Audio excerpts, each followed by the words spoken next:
رسول کریم صلی اللہ علیہ وسلم نے فرمایا ہے کہ زمین پر جو گھر سب سے پہلے بنایا گیا، جو مسجد سب سے پہلے بنائی گئی، وہ بیت اللہ شریف، مسجد الحرام۔ اور فرمایا جب ساری دنیا فنا ہو جائے گی تو جو جگہیں باقی رہ جائیں گی وہ مسجدیں، وہ حصہ جس پہ مسجد تعمیر کر لی جاتی ہے وہ حصہ باقی رہے گا۔ مسلمانوں کے اندر جہاں چیزیں بڑی تیزی کے ساتھ پھیلی اور ہماری دلچسپیوں کا رخ جب سے دنیا داری کی طرف زیادہ بڑھا تو مسجد سے بھی تھوڑا سا لوگوں کا رجحان کم ہوا۔ ایک تو لوگ مسجد میں دیر سے آتے ہیں اور پھر جلدی جانے کا شوق رکھتے ہیں۔ کبھی ہم دیکھتے تھے کہ اسکول کا گیٹ بہت بڑا ہوتا تھا لیکن چھٹی کے ٹائم تنگ پڑ جاتا تھا۔ یہی حال مسجد میں جب نماز ختم ہوتی ہے تو اس وقت ہوتا ہے۔ پتہ نہیں کتنے ضروری کام ہیں جو پیچھے ہیں، کون سی ایسی چیز ہے جو دھکیل رہی ہے۔ بچے تو اپنے آپ کو بڑی قید میں سمجھتے تھے اس لیے جایا کرتے تھے، لیکن مسجد سے اس تیزی سے نکلنا، نماز پڑھنے والوں کی نماز کا خیال نہ کرنا، کسی کی تکلیف کا احساس نہ کرنا اور شدت کے ساتھ وہاں سے نکلنے کی کوشش کرنا، اس عمل پر جب غور کیا جائے تو برے خیالات ذہن میں آتے ہیں۔ ایسی چیزیں ذہن کے اندر آتی ہیں جن کا ایک مسلمان کے حق میں ہونا ٹھیک نہیں۔ میرے نبی پاک صلی اللہ تعالی علیہ وسلم نے ارشاد فرمایا، قریب محبوب فرمانے لگے کہ 7 شخص ایسے ہیں کہ قیامت کے دن اللہ کے عرش کے سائے کے علاوہ سایہ نہیں ہوگا تو رب کریم ان 7 بندوں کو اپنے عرش کا سایہ عطا فرمائے گا۔ 7 لوگ ہیں، ان میں سے نبی پاک صلی اللہ تعالی علیہ وسلم نے ایک شخص وہ بیان کیا کہ جو نماز پڑھ کے مسجد سے نکل تو جاتا ہے پر اس کا دل مسجد کے ساتھ جڑا رہتا ہے، اس کی طبیعت مسجد کے ساتھ لگی رہتی ہے کہ میرا اللہ کے گھر سے ہو کے آیا ہوں، مجھے دوبارہ اللہ کے گھر جانا ہے۔ اس کا دل لگا رہتا ہے، جڑا رہتا ہے، وہ انتظار کرتا ہے کہ دوبارہ کب میں نے مسجد میں جائیں۔ یہ رویہ نہیں اس کا ہونا چاہیے کہ وہ کہے اوہو سردیوں میں تو بس نماز ہی نماز رہ گئی ہے، اعتراض نہ کرتا پھرے، بلکہ اس کا دل جڑا رہے مسجد کے ساتھ۔ جو خاص رشتہ ہے، بخاری مسلم میں حدیث ہے، ویسے تو ساری زمین ہی اللہ کی ہے نا، للہ ما فی السماوات و ما فی الارض، زمین و آسمان میں جو کچھ بھی ہے وہ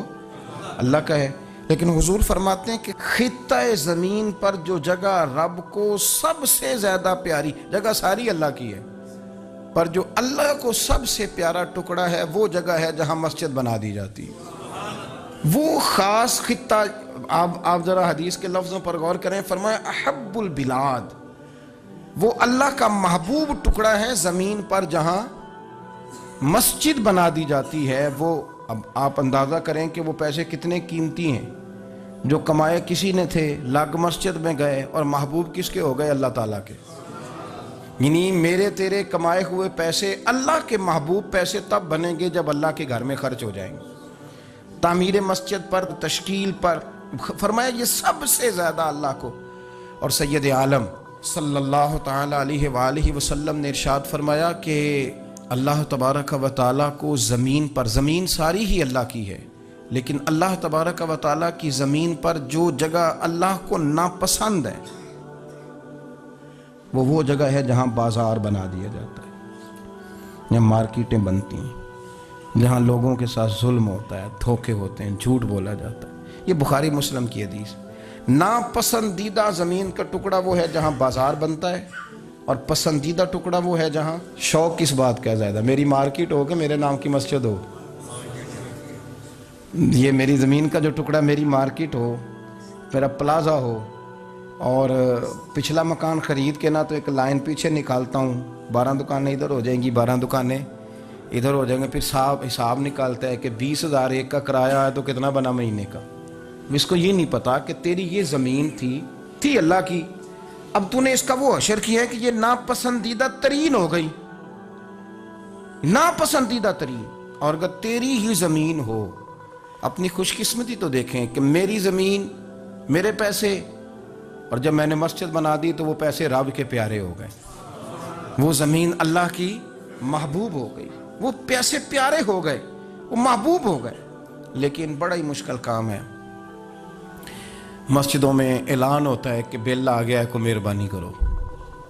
اور پھر پکے سچے حاجی، نمازی، نیک صالح پرہیزگار بندے بڑی مشکل سے جیب میں ہاتھ ڈالتے ہیں،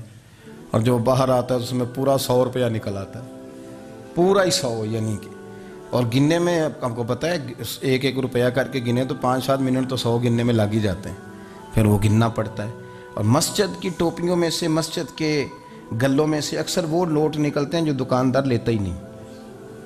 وہ کہتے ہیں اللہ کو دے آتے ہیں جا کے۔ دیکھیں اپنا رویہ اس لحاظ سے درست کریں، اس لحاظ سے درست کریں کہ جس طرح میرے لیے اپنا گھر بنانا ضروری ہے نا، اسی لیے میرے لیے مسجد بنانا بھی اسی طرح ضروری ہے۔ اور رسول کریم صلی اللہ علیہ وسلم نے تو مسجد پہلے